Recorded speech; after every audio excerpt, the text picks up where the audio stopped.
Solennité de l'Assomption de la Vierge Marie.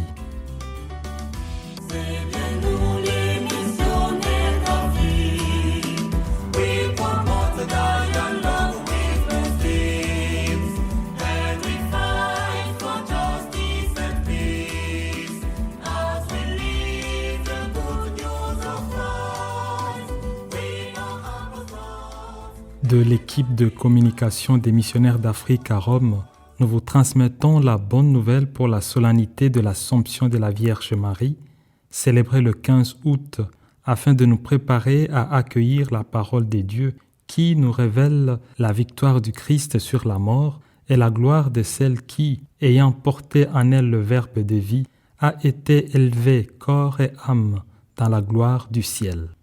La première lecture est tirée du livre de l'Apocalypse, chapitre 11, versets 19a et chapitre 12, versets 1 à 6a et 10a et b.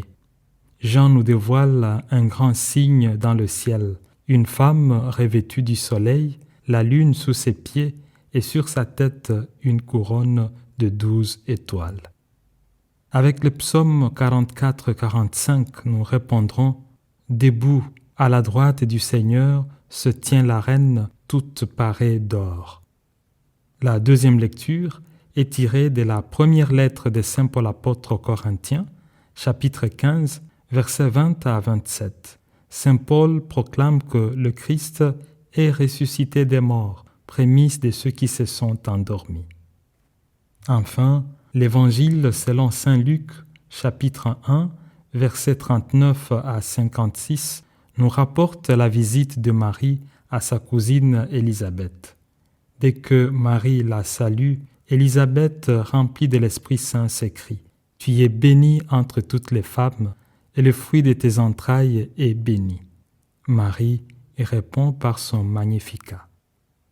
Pour nous accompagner en cette solennité qui nous tourne vers l'espérance de la vie éternelle, et pour nous aider à vivre comme Marie, une foi confiante et une disponibilité totale à l'œuvre de Dieu dans nos vies, nous vous proposons à présent un texte de notre confrère Nicolas Diemo wa Ilunga. Frères et sœurs, en célébrant aujourd'hui l'Assomption de Marie, nous contemplons la merveille que Dieu a faite pour notre humanité. Nous exultons avec Marie car Dieu a exalté notre humanité en élevant dans la gloire du ciel, corps et âme, la mère du Sauveur et fille de Sion. Ainsi, dans la prière d'ouverture, nous demandions à Dieu la grâce de tendre toujours vers les réalités d'en haut, là où notre corps et notre âme sont élevés en la personne de la Vierge Marie. Mes bien-aimés, le mystère de l'Assomption que nous célébrons est un dogme, une vérité de foi que l'Église nous propose comme une parole ferme à croire, à célébrer et à vivre. Pour cela, l'Église a défini 4 vérités de foi concernant la Vierge Marie. Et ces 4 dogmes sont 1. Marie, Mère de Dieu, ou Théotokos, célébrée le 1er janvier, car elle a donné naissance à Jésus, vrai Dieu et vrai homme. Luc 1, 31 et 35. 2. Marie, toujours vierge, ou virginité perpétuelle de Marie. Marie demeure vierge avant, pendant et après la naissance de Jésus. Nous célébrons ce mystère le 25 mars en la solennité de l'Annonciation, où nous contemplons la conception virginale de Jésus et l'intégrité corporelle de Marie. Luc 1, 27 et 34. Troisième dogme est Marie Immaculée Conception, célébrée le 8 décembre et signifiant que Marie a été préservée du péché originel dès sa conception. Éphésiens 1, 4, Luc 1, 35. Enfin, l'Assomption de Marie qui veut dire qu'à la fin de sa vie terrestre, la Vierge Marie a été élevée avec son corps et son âme au ciel. Elle n'a pas connu la corruption du tombeau. 1 Corinthiens 15, 20. C'est ce mystère que nous célébrons aujourd'hui. Ces vérités de foi nous révèlent la place unique de Marie dans le mystère de notre salut. Celle qui a été élevée corps et âme dans la gloire du ciel, c'est celle-là qui a été conçue sans péché, qui a mis au monde le Fils de Dieu et qui demeure vierge. C'est elle qui a dit à l'ange, « Voici la servante du Seigneur, qu'il me soit fait selon ta parole. » Luc 1, 38. Et c'est à elle qu'Élisabeth dit, « Tu es bénie entre toutes les femmes. Heureuse celle qui a cru. » Luc 1, 42 et 45. Marie est heureuse, non seulement parce qu'elle a reçu la grâce qui a fait d'elle mère de Dieu, la gardant toujours vierge et immaculée, mais aussi parce qu'elle a cru à la parole de Dieu. C'est encore Marie qui, dans la gloire de cette même grâce, chante la miséricorde de Dieu qui s'étend sur tous les âges. Luc 1, 50. Les lectures d'aujourd'hui explicitent ce mystère que nous célébrons.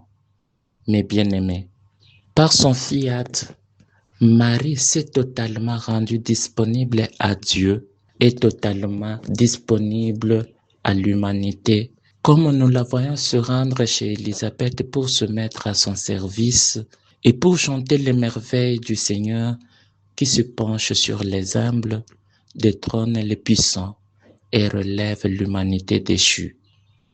Par son fiat, Marie partage la gloire du ciel avec son Fils et surtout l'incorruptibilité du corps, comme saint Paul nous l'a révélé.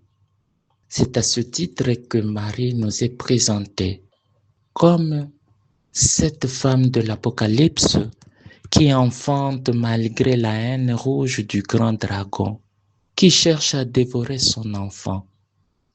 Frères et sœurs, le dogme étant une vérité que l'Église définit comme un mystère à croire, à vivre et à célébrer, nous célébrons alors l'Assomption de Marie, car nous croyons en l'exaltation de chacun de nous par Dieu, en la victoire du bien sur le mal, de la paix sur la guerre, de la vie sur la mort, et en l'exaltation d'une humanité qui s'ouvre totalement à Dieu en disant comme Marie, « Voici la servante du Seigneur ».